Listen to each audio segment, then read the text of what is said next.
মুসা আলাইহিসসালাম মালাকুল মাউত তথা আজরাইল আলাইহিসসালামকে চর মেরে কানা করে দিয়েছিলেন। এই কথাটি আমরা অনেকেই শুনেছি, কিন্তু কেন এমন ঘটনা ঘটেছিল, ঘটনাটা কতখানি সত্যি, আসুন জেনে নেই। মুসা আলাইহিসসালামের বয়স হয়েছে অনেক, শরীরের শক্তি এবার প্রায় শেষ হয়ে আসছে। বয়স বাড়লে এমনই হয়। বসে বসে অতীতের কথা ভাবছিলেন, এমন সময় মালাকুল মাউত এসে হাজির হলেন। হয়তো সকলেই জানেন যে হযরত মুসা কালিমুল্লাহ আলাইহিসসালাম ছিলেন একজন গরম মেজাজের পয়গম্বর, যার শরীরে ছিল অনেক শক্তি। যখন মুসা আলাইহিসসালামের মৃত্যুকাল সন্নিকটে আসলো, তখন হযরত আজরাইল আলাইহিসসালাম মানুষরূপে যথাসময়ে উপস্থিত হয়ে বিনা সালামে তাহার ঘরে প্রবেশ করেছিলেন এবং বলেছিলেন, হে মুসা, মৃত্যুর জন্য প্রস্তুত হও।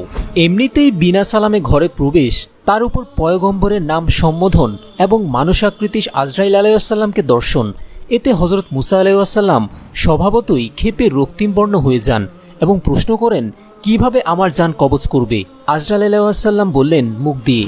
মুসা আলাইহিসসালাম বললেন, যে মুখ দিয়ে আমি আল্লাহর নাম নেই, তা দিয়ে কিভাবে তুমি আমার জান কবজ করবে? এবার আজরাইল আলাইহিসসালাম বললেন, চোখ দিয়ে।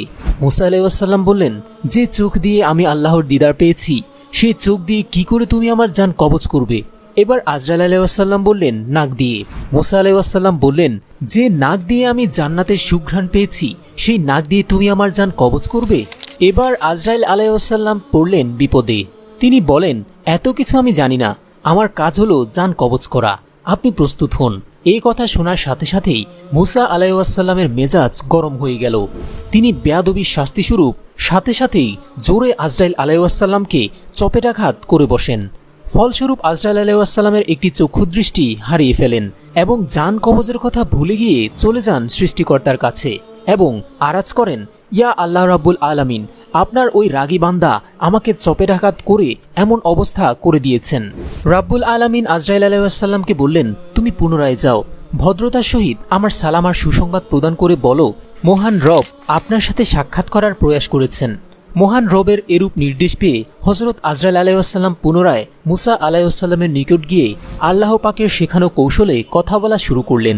বিভিন্ন বর্ণনায় পাওয়া যায়, মুসা আলাইহিসসালাম মালাকুত মাউতকে বলেন, মৃত্যুর আগে আমি আর একবার তুর পাহাড়ে যেতে চাই, আপনার দিদার পেতে চাই। আল্লাহ তাআলা তার আরজি কবুল করে তাকে সেখানে যাওয়ার অনুমতি দিলেন।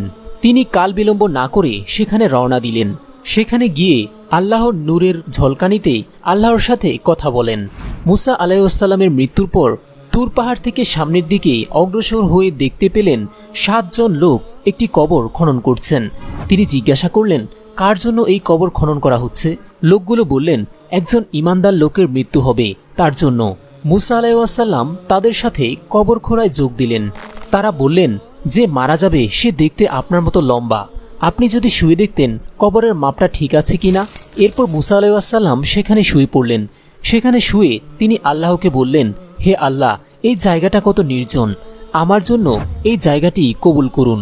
এই কথা বলার সাথে সাথে একজন ফেরেশতা এসে একটি আপেল তাকে খেতে দিলেন। তিনি বিসমিল্লাহ বলে আপেলটিকে কামড় দিলেন, সাথে সাথে তার জান কবজ হয়ে গেল। ইন্না লিল্লাহি ওয়া ইন্না ইলাইহি রাজিউন। সেখানে উপস্থিত ফেরেশতারা তাকে উঠিয়ে গোসল করিয়ে জানাজা দিয়ে সেখানেই সমাহিত করলেন। এজন্য আজও জানা যায়নি মুসা আলাইহিসসালামের কবর কোথায়।